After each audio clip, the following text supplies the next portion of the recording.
Ya, shalom. Suami, istri, bapak, ibu yang dikasihi Tuhan. Pada episode kali ini kita kembali belajar tentang keluarga-keluarga yang ada di gereja-gereja besar di kota Smyrna yang melambangkan keadaan kita pada zaman ini. Yang lalu kita sudah pernah belajar tentang kota Smyrna, yaitu suatu kota yang pernikahan-pernikahan mereka selayaknya boleh disebut sebagai di ujung tanduk. Kenapa? Karena mereka nyaris atau hampir gagal dalam menjalani kehidupan rumah tangga mereka. Gagal karena ada banyak kekhawatiran-kekhawatiran yang mengancam dalam kehidupan rumah tangga mereka. Dan ketika mereka khawatir, sedikit saja khawatir, maka dikatakan sedikit saja terpeleset, maka mereka akan jatuh dalam jurang yang sangat dalam. Nah, tetapi kali ini kita akan belajar sisi positif dari apa yang telah terjadi di kota Smyrna, yaitu bagaimana jika rumah tangga di kota itu dalam keadaan setia sampai akhir, setia sampai mati, meskipun menghadapi penderitaan, meskipun menghadapi berbagai macam gejolak dan tantangan, tetapi Tuhan menyediakan hasil akhir atau upah akhir yang begitu indah, yaitu mendapatkan sesuatu yang hari-hari ini pun kita harus pikirkan.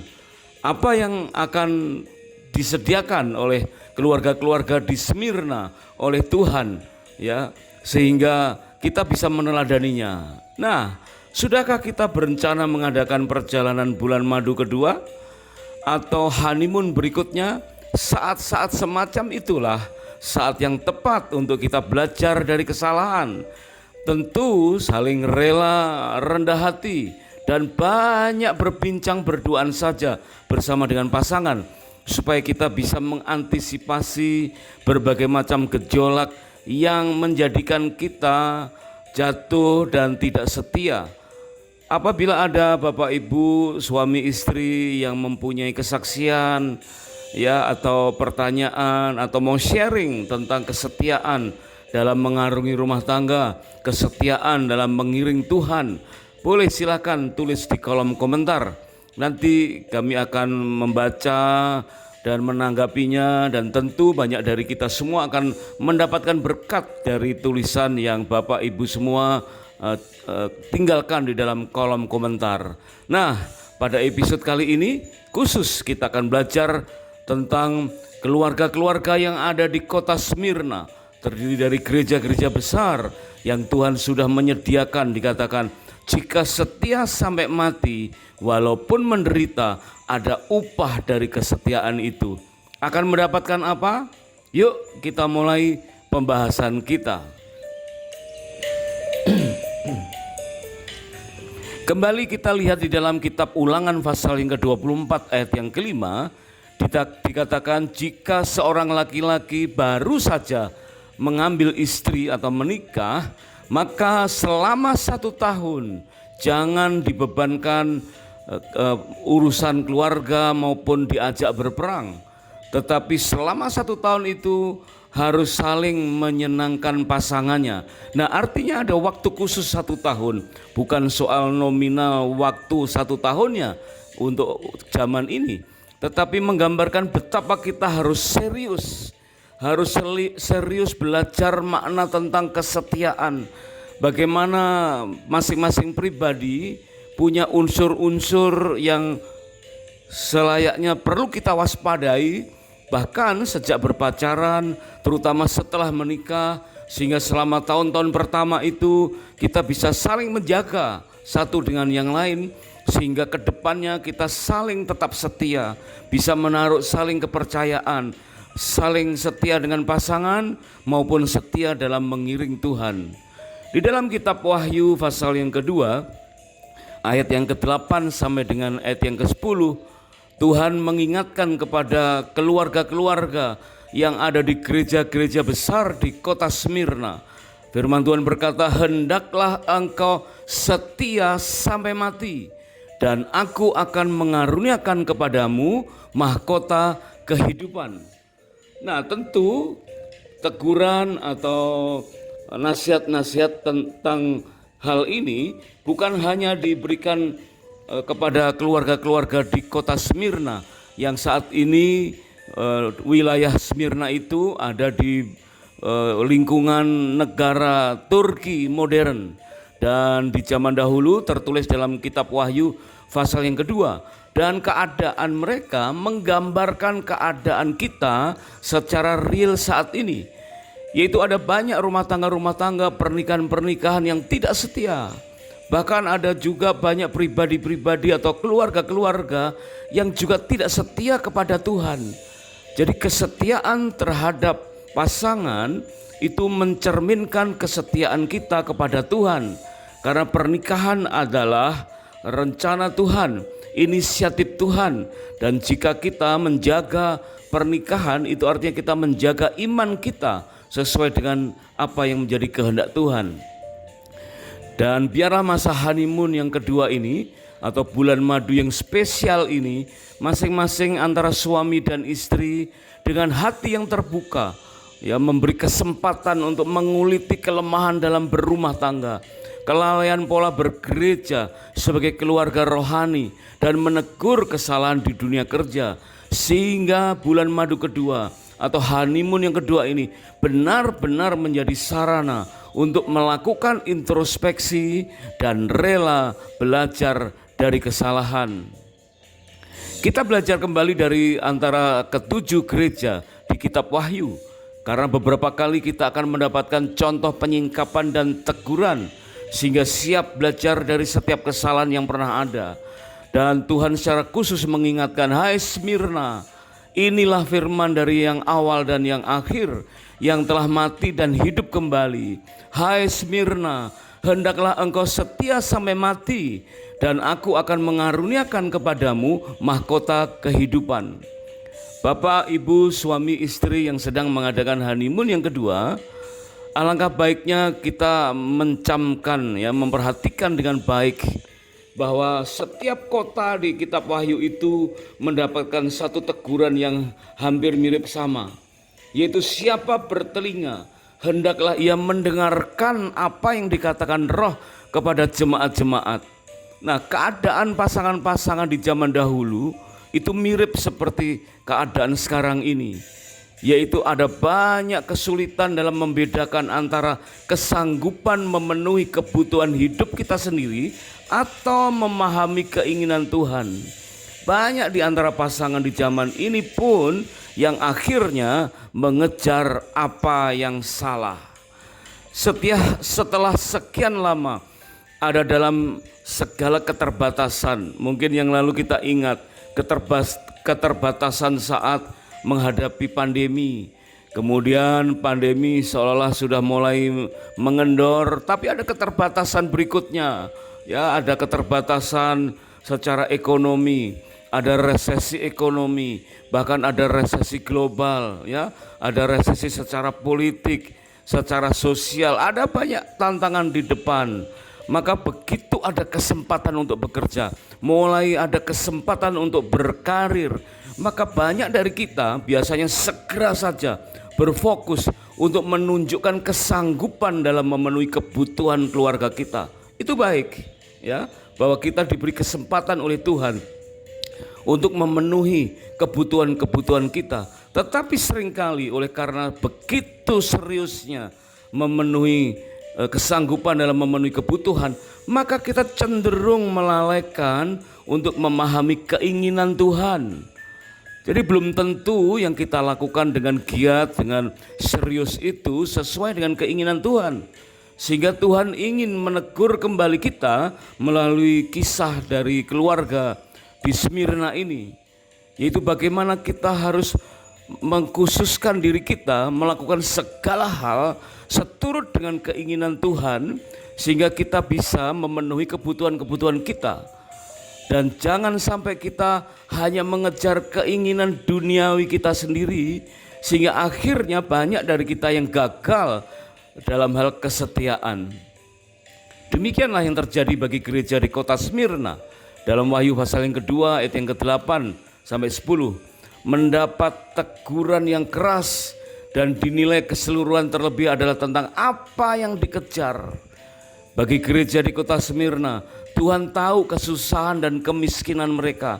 Namun dikatakan mereka kaya. Asal saja mereka jangan kepahitan, jangan bitterness, jangan sampai kecewa. Dan tetaplah setia sampai mati. Dan aku akan mengaruniakan kepadamu mahkota kehidupan.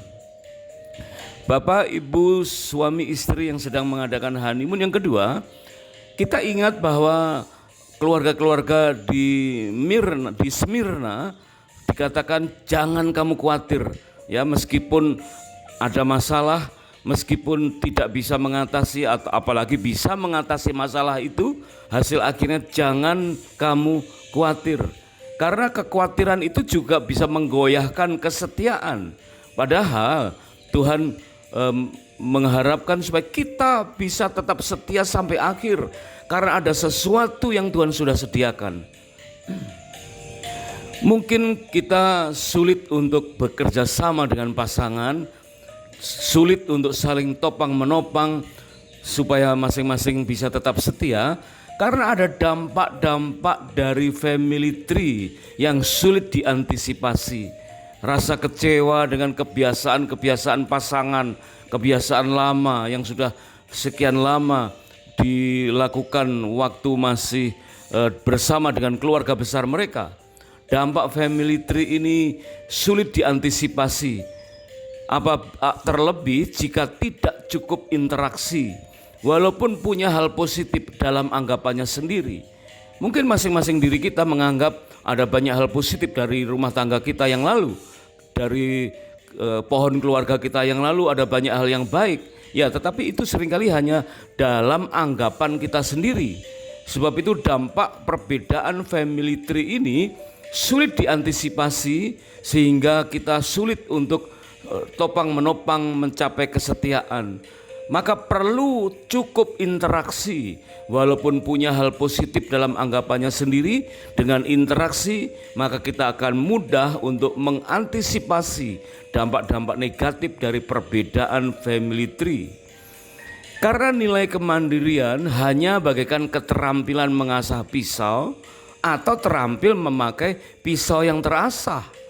Ini dua hal yang sangat berbeda untuk kita bisa menghidupi kesetiaan sampai akhir.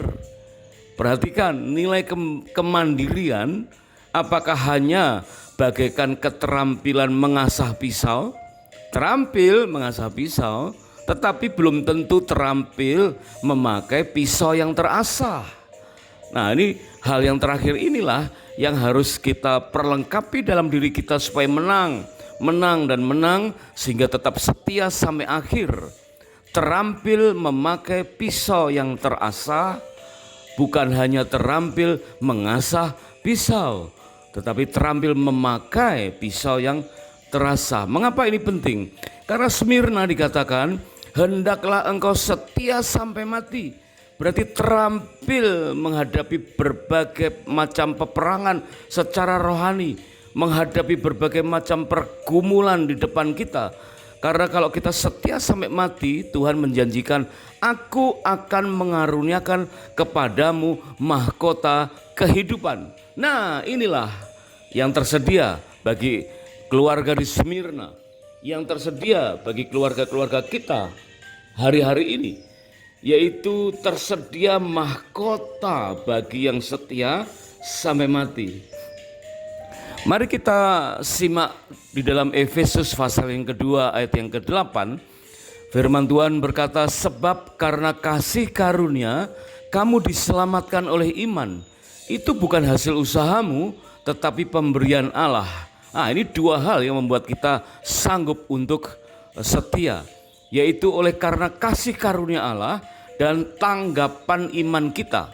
Dua-duanya bekerja bersama-sama, ya. Berarti bukan hanya hasil usaha kita, tetapi itu pemberian Allah, yaitu berupa kasih karunia yang kita tanggapi dengan iman beserta dengan perbuatan-perbuatan kita. Diteguhkan di dalam Filipi pasal yang kedua ayat yang ke-12, biarlah kita senantiasa taat tetaplah kerjakan keselamatanmu. Dan Filipi 2:14 berkata, lakukanlah segala sesuatu dengan tidak bersungut-sungut dan berbantah-bantahan, supaya kamu tiada beraib dan tiada bernoda sebagai anak-anak Allah yang tidak bercela, sambil memegang pada firman kehidupan, tidak percuma berlomba dan tidak percuma bersusah-susah. Di dalam Kolose 3 ayat yang ke-24, firman Tuhan meneguhkan bahwa kamu tahu bahwa dari Tuhanlah kamu akan menerima bagian yang ditentukan bagimu sebagai upah. Kristus adalah Tuhan dan kamu atau kita adalah hamba-hambanya. Nah, inilah berarti kita perlu menerapkan nasihat atau teguran yang Tuhan berikan bagi keluarga-keluarga di Smyrna, di negara Turki modern saat ini, yaitu bahwa Tuhanlah ya yang akan memberikan bagian yang Tuhan tentukan bagi kita, dan kita akan menerima bagian yang ditentukan sebagai upah, karena Kristus itu Tuhan dan kita hamba-hambanya. Bapak, ibu, suami istri yang sedang mengadakan honeymoon yang kedua, seringkali kita mendengar beberapa keluhan ya dari beberapa rekan kita, mungkin melalui konseling, melalui sharing, dikatakan begini, kenapa ya percobaan, goncangan yang kita alami ini kok berbeda dengan yang lainnya? Ya seolah-olah Tuhan itu pilih kasih. Kok kayaknya penderitaan atau persoalan yang kita hadapi itu begitu besar sehingga kita tidak kuat mengatasinya. Sedangkan kalau kita lihat orang-orang lain, saudara-saudara kita sepertinya enjoy saja menghadapi setiap persoalan. Kayaknya Tuhan gak adil deh. Ya, Tuhan mengizinkan persoalan bagi orang lain itu ringan-ringan saja, sehingga kita lihat saudara kita, orang-orang lain gampang mengatasinya. Sementara kita menghadapi persoalan yang begitu berat sehingga kita kesulitan untuk menghadapinya. Waduh, akhirnya beberapa dari kita komplain sepertinya Tuhan tidak adil. Mestinya kalau Tuhan adil, harusnya ya Tuhan memberikan ujian yang sama ya di antara kita dan orang-orang lain. Kalau Tuhan itu adil, ya seharusnya setiap kita menghadapi persoalan yang sama, goncangannya sama. Kalau mereka kuat, kita pun juga akan kuat. Apakah benar jika ujiannya itu sama, maka akhirnya kita bisa mengatakan Tuhan itu adil? Apakah keadilan Tuhan itu hanya berlaku jika kita lihat ujian bagi kita dan orang lain itu sama? Coba kita perhatikan ini ya.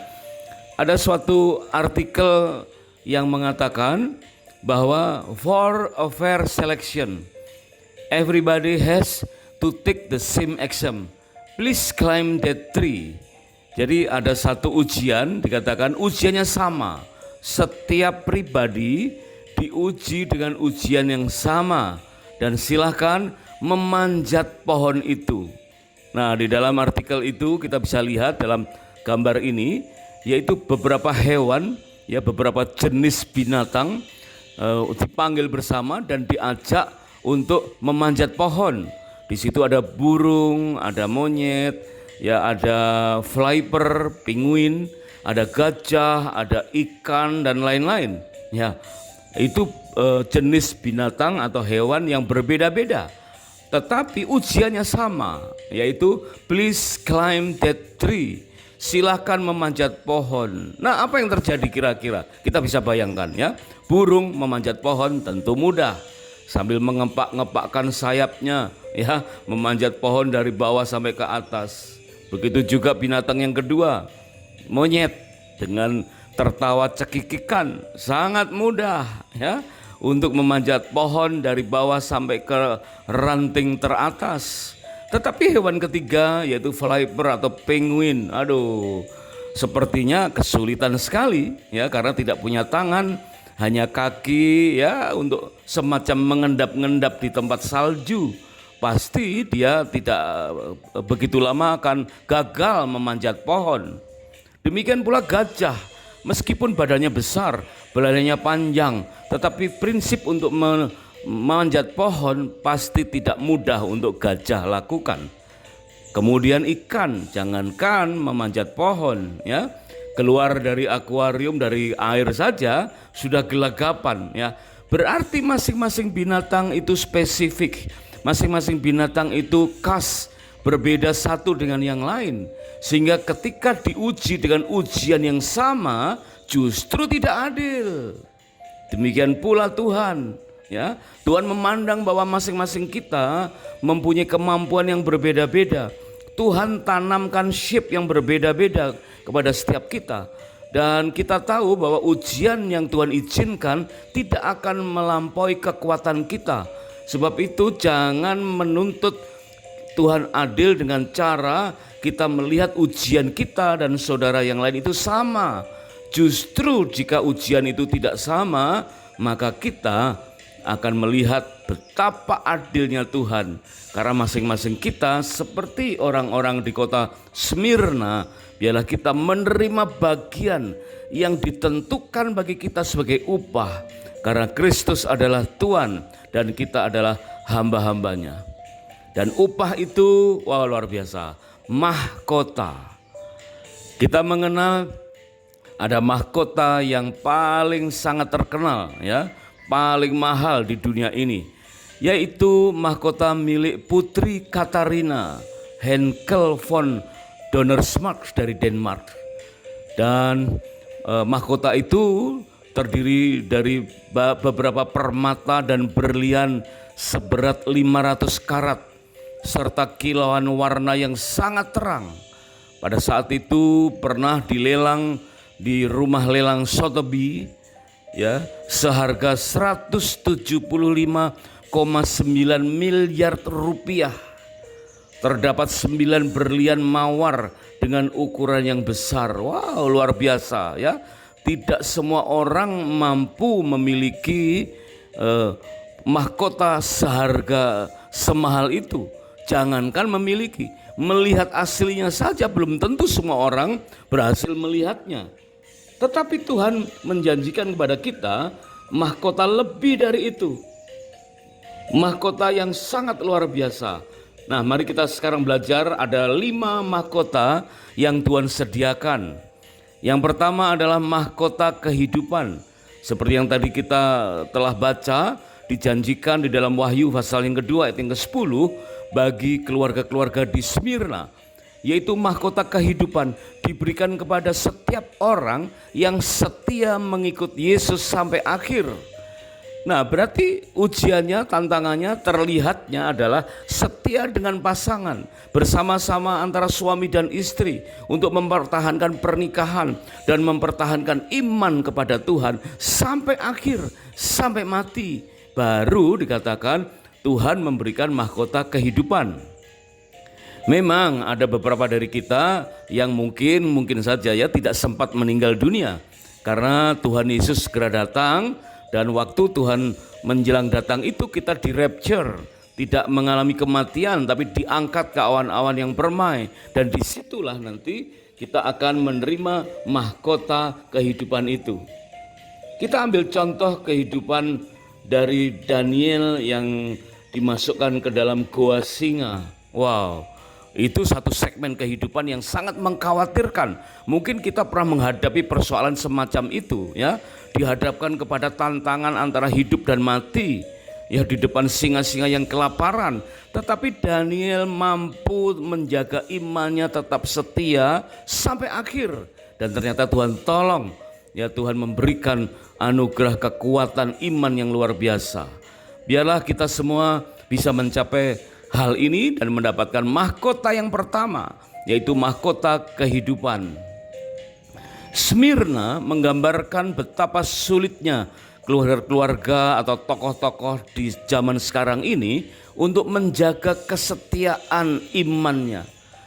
Suatu contoh, di sekitar tahun 1945 sampai dengan tahun 50-an, ada banyak gereja-gereja berkembang, negara-negara penuh dengan kegiatan KKR, dan kita mengenal ada 3 tokoh pengkhotbah yang hebat di Amerika. Ya, tokoh pengkhotbah itu antara lain Brown Clifford, kemudian Charles Templeton, dan Billy Graham. Nah, dari ketiga pengkhotbah hebat di zaman itu, ya, mereka bertiga mengadakan pelayanan Youth for Christ, satu pelayanan untuk anak-anak muda di Amerika dan menjalar ke seluruh dunia dengan berbagai macam sarana. Tetapi apa yang terjadi? Seorang dari ketiga orang itu, Brown Clifford, akhirnya oleh berbagai peristiwa dia keluar, dia lari dari Tuhan, dia meninggalkan rumah tangganya, dan beberapa tahun kemudian ditemukan oleh hamba-hamba Tuhan yang lain. Dia dalam keadaan jatuh miskin dan sakit parah, sehingga akhir hayatnya banyak orang bersimpati untuk nyumbang, ya, peti mati dan tanah makam buat Brown Clifford. Artinya dia tidak setia sampai akhir. Nah, kemudian yang kedua, Charles Templeton. Lumayan cukup bertahan, agak lama dalam pelayanan. Tetapi di akhir hayatnya Charles Templeton ini lari dari Tuhan dan memproklaim dirinya sebagai ateis dan menerbitkan sebuah buku dengan judul Farewell to God. Di situ disebutkan My Reason for Rejecting the Christian Faith. Berarti tidak berhasil setia menjaga imannya sampai mati. Hanya seorang Billy Graham yang sampai akhir hayatnya tetap melayani Tuhan, tetap setia dengan pasangannya, tetap setia menjaga imannya, dan di akhir hayatnya menerbitkan sebuah buku dengan judul Where I Am, Heaven, Eternity, and Our Life Beyond. Luar biasa. Ini contoh teladan Billy Graham yang memenuhi apa yang dikatakan bagi keluarga-keluarga di kota Smyrna. Hendaklah engkau sampai mati, setia sampai mati, dan aku akan mengaruniakan kepadamu mahkota kehidupan. Itulah mahkota yang pertama, mahkota kehidupan, tersedia bagi setiap orang yang setia sampai mati. Kemudian mahkota yang kedua disebut mahkota kebenaran, yaitu di dalam 2 Timotius 4 ayat yang ke-8, firman Tuhan berkata, diberikan kepada orang yang setia dan rindu menantikan kedatangan Tuhan Yesus. Jadi bukan sekedar setia sampai mati, tetapi dalam hatinya rindu untuk menantikan kedatangan Tuhan. Selalu berdoa dan berkata, Tuhan segera datang. Aku menginginkan di tengah-tengah keberhasilan ini Engkau datang, ya, karena kerinduan kepada kedatangan Tuhan itulah yang membawa kita untuk menerima mahkota kebenaran. Itu adalah jenis mahkota yang kedua. Kemudian mahkota yang ketiga disebut mahkota abadi. Di dalam 1 Korintus pasal 9 ayat yang ke-25, firman Tuhan berkata, mahkota abadi diberikan kepada seseorang yang setia menguasai diri dalam kehidupan sehari-hari. Wow, ini ternyata persoalan yang tidak mudah. Karena penguasaan diri dalam kehidupan sehari-hari berarti itu dinilai day by day, bahkan jam tiap jam, detik demi detik ada penguasaan diri. Dan kita tahu dalam pembahasan yang lalu, penguasaan diri adalah puncak dari buah roh, dari 9 manifestasi kasih, yaitu diawali dari kasih, sukacita, damai sejahtera, kesabaran, kemurahan dan kebaikan, kesetiaan, kelemah lembutan, dan penguasaan diri. Kita bisa simak dalam perikop tentang kasut samurai seledri. Dan penguasaan diri ini puncak dari buah roh, dari kemampuan kita mengolah roh kita dalam kehidupan sehari-hari. Ada seorang akrobatik, ya, yang melintas di Niagara, air terjun Niagara di Kanada, ya, dan itu sangat terkenal karena seorang pesulap atau akrobatik ini membawa atau mendorong seseorang melintasi air terjun Niagara itu. Tentu itu karena ada penguasaan diri yang luar biasa. Tapi perhatikan, itu hanya berlangsung beberapa jam saja, ya.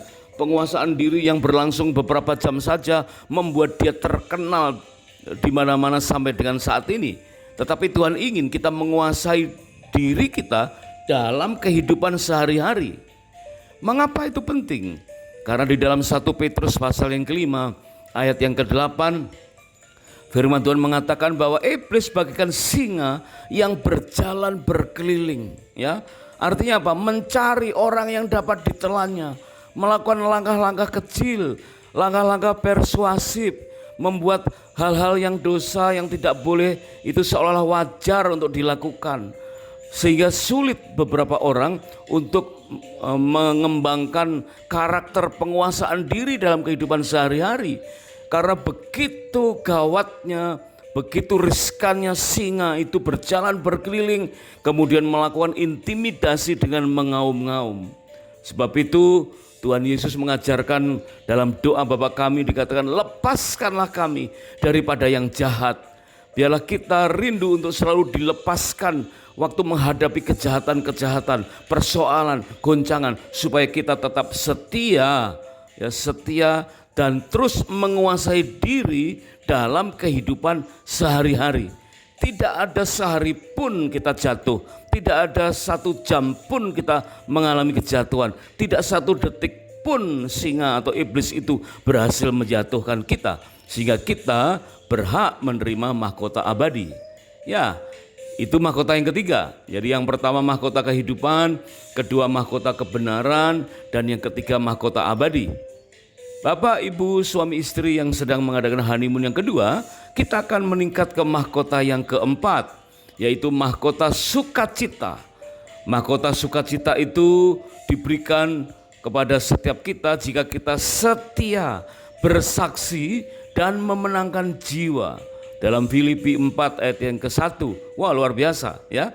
Jadi buat kita semua yang kita rajin terus setia bersaksi, ya, memperkatakan kebaikan Tuhan, menyaksikan pertolongan Tuhan kepada pribadi kita, dan kemudian memenangkan jiwa, membuat beberapa jiwa atau sebanyak mungkin jiwa mengenal Tuhan, dan kemudian mereka lahir baru. Nah, itulah yang menjadikan kita berhak untuk menerima mahkota sukacita, yaitu mahkota yang keempat diberikan kepada setiap kita yang setia bersaksi dan memenangkan jiwa. Nah, kemudian mahkota yang kelima, yaitu mahkota kemuliaan. Mahkota kemuliaan itu diberikan kepada setiap kita yang setia menggembalakan domba. Di dalam 1 Petrus pasal yang kelima ayat yang keempat, dan tentu menggembalakan domba ini bukan sekedar para gembala yang menyandang, ya, predikat jabatan gembala saja, ya, tetapi setiap kita diberikan domba-domba dalam kehidupan kita. Suami menggembalakan istri, suami istri bersama-sama menggembalakan keluarganya, dan fungsi penggembalaan dalam keluarga itu mendapatkan nilai yang sangat penting dalam kehidupan kita di hadapan Tuhan, karena bakal mendapatkan mahkota kemuliaan. Ada banyak upaya-upaya yang menggagalkan kita menggembalakan rumah tangga kita, ya. Maka kita harus banyak berbincang dengan pasangan supaya pasangan suami dan istri saling menggembalakan, saling setia memperhatikan apa kebutuhan dari domba-domba yang Tuhan percayakan dalam diri kita. Makanan atau asupan makanan rohani, gizi rohani apa yang perlu kita sediakan. Dan jika kita setia melakukannya, maka kita berhak menerima mahkota kemuliaan.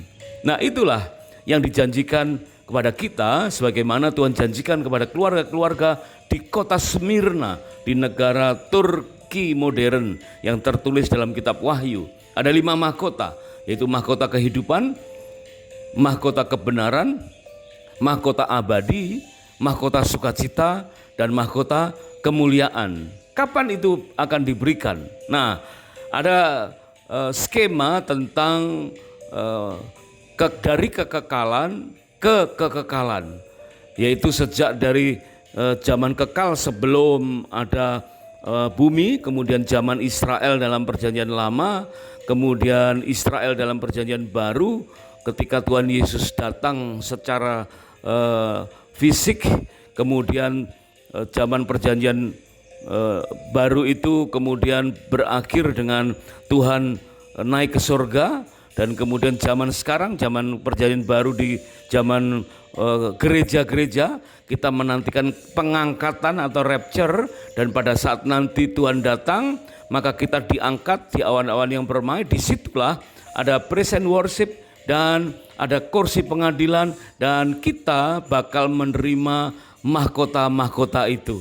Dan kemudian setelah di bumi ada antikris selama 3,5 tahun kali 2 atau 7 tahun, maka setelah perjamuan kawin anak domba, kita turun bersama dengan Tuhan, dan itulah second coming. Ada perang Harmagedon, Tuhan memenangkan perang itu, dan kita hidup dalam kerajaan 1000 tahun damai.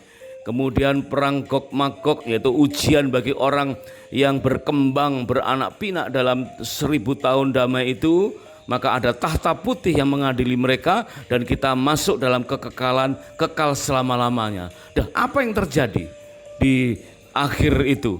Di dalam Wahyu pasal yang keempat ayat yang ke-10, firman Tuhan berkata, maka tersungkurlah ke-24 tua-tua itu di hadapan Dia yang duduk di atas tahta itu, dan mereka menyembah Dia yang hidup sampai selama-lamanya, dan mereka melemparkan mahkotanya di hadapan tahta itu.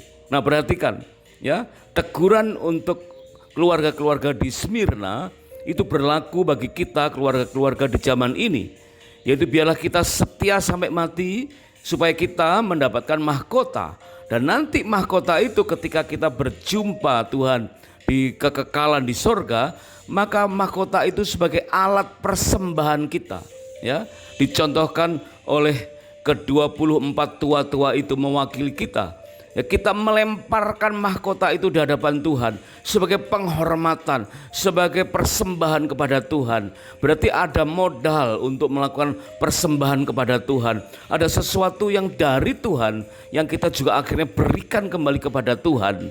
Itulah hakikat dari teguran dan arahan atau nasihat bagi keluarga-keluarga di Smyrna yang identik, ya, yang melambangkan keadaan kita pada zaman ini.